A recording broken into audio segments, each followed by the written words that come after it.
Here it says about the Kohen Gadol's Veno Marbe Pera Leolam. He can't avoid getting a haircut. It says a Kohen Gadol, how often did he actually cut his hair? Every 2 weeks. Kohen Gadol would cut his hair every 2 weeks with Ma'aseh. And Pera is, we saw this in a few different places. Pera means more than 30 days growth of the hair. What is the minimum for a Nazir is the maximum for any Kohen. So Kohen cannot have, in order to serve in the temple, we saw this, and we're going to see this again, the Kohen cannot have more than 30 days hair growth. That is a Kohen Hedyot. So a Kohen Gadol can never have long hair, even if he's not serving the temple. Shneimar et rosho lo yifra. He should not let his head get wild. Yifra means to let the hair grow. For a woman, it says that when you have a sotah, it says ufarat rosha isha. He shall let her hair grow. No, it doesn't mean grow. It means he takes off her head covering and lets her hair out. Okay, so for a man, pera is letting it just grow even more than 30 days. And for a woman, pera is uncovering the hair and just letting it out. Because the assumption was that women, to a certain extent, had their hair bundled up and covered. Correct? That was the assumption. That always was the assumption.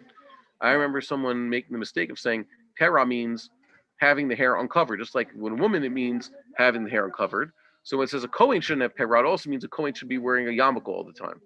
That's not what it means. For a woman, it means letting the hair out because, by the way, it's also an inherently feminine thing. We're about to see now. It's considered masculine and proper to have short hair. Let's get into this. It says here, Va'afilu beit shelo yikanes lamikdash. This standard that he has to have short hair, we're going to see for a Kohen, it's apparently an issur to walk into the Azara with pera rosh. But for Kohen Gadol, it's all the time. Ella misaper me'erev Shabbos le'erev Shabbos. Ooh, he says every week to week. I thought it was 2 weeks. What I recall seeing the it's 2 weeks. Made a mistake. Okay, take the white out to the video. I stand corrected. Every week, erev Shabbos to erev Shabbos. That's when the Kohen Gadol gets his haircut. This is as opposed to who, by the way, the king. The Gemara says there, Chazal told us that the king gets a haircut how often? Every day. They touch him up. Obviously, he doesn't have to sit in front of the barber. Nowadays, remember Rabbi Avi mentioned this. Why should you grow a beard as a man? Because if you grow a beard, you won't need to stick yourself in front of a mirror every single day, grooming yourself like a woman. It's proper that a woman apply her makeup every day and always checking herself in front of a mirror. But once you're a nice man and you just let your facial hair grow, you don't need to touch it up that often. You won't not be primping yourself in front of a mirror all the time. So don't be clean shaven. But for a king, it's proper that a king have a touch up every single morning. Okay. A regular Kohen is maximum 30 days hair growth, right? So the easiest thing to do for a Kohen used to be is just to shave his head entirely, leave a little bit of payas, but basically shave his head. There's nothing wrong, by the way, against halacha for a man to shave his head. Even with a razor blade, by the way. He can't shave his face, and he shouldn't shave off his payas. But the rest of the head can be shaved with a razor blade. And as you know, there are many people who do this, by the way. Al-Pi Kabbalah, there's something to this also. Kabbalah didn't create this idea. This is already alluded to, that it seems to be saying in Yechezkel that the proper way for Kohanim is just to get a really short haircut every single time. You familiar with this halacha? Heard about this idea? Yeah. Okay. And it says the Kohen Gadol is to use scissors. He's supposed to get what was called in the sages mentioned this. In Sanhedrin, it's called Tisport Lulianus. It says apparently a Julian haircut. So there are different shots. It says Ad Shereh Ki'iluhu Tzemach Ke'achad. You have to cut each hair so that the top of each hair, if it was lying down flat, is touching the root of the next hair. Julianus is a way of saying what we say a Julian haircut. Like Julius. Yeah, a Caesar haircut. Well, like he was famously bald, so he would up the. I mean, I don't know. I don't mean it no means Julius Caesar. It means just like a Julian year isn't a year that Caesar lived. It's named after him, but it doesn't necessarily have anything to do with his actual hair.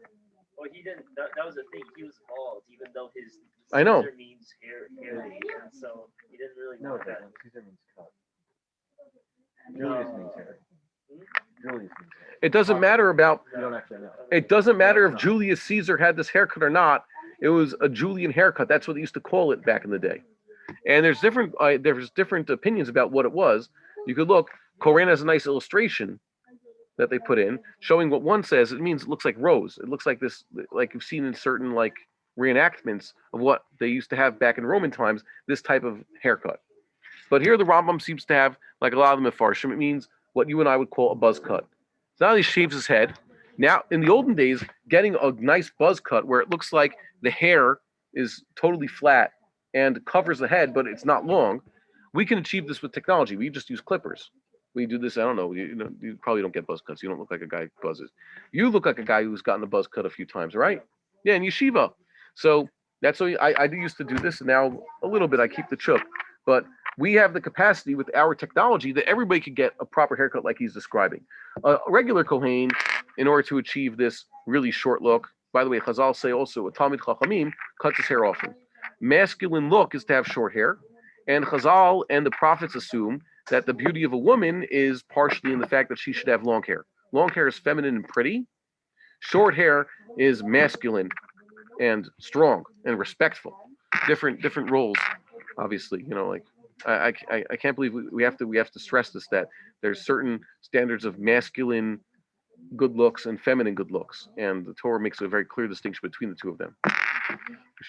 It's unfortunate our generation.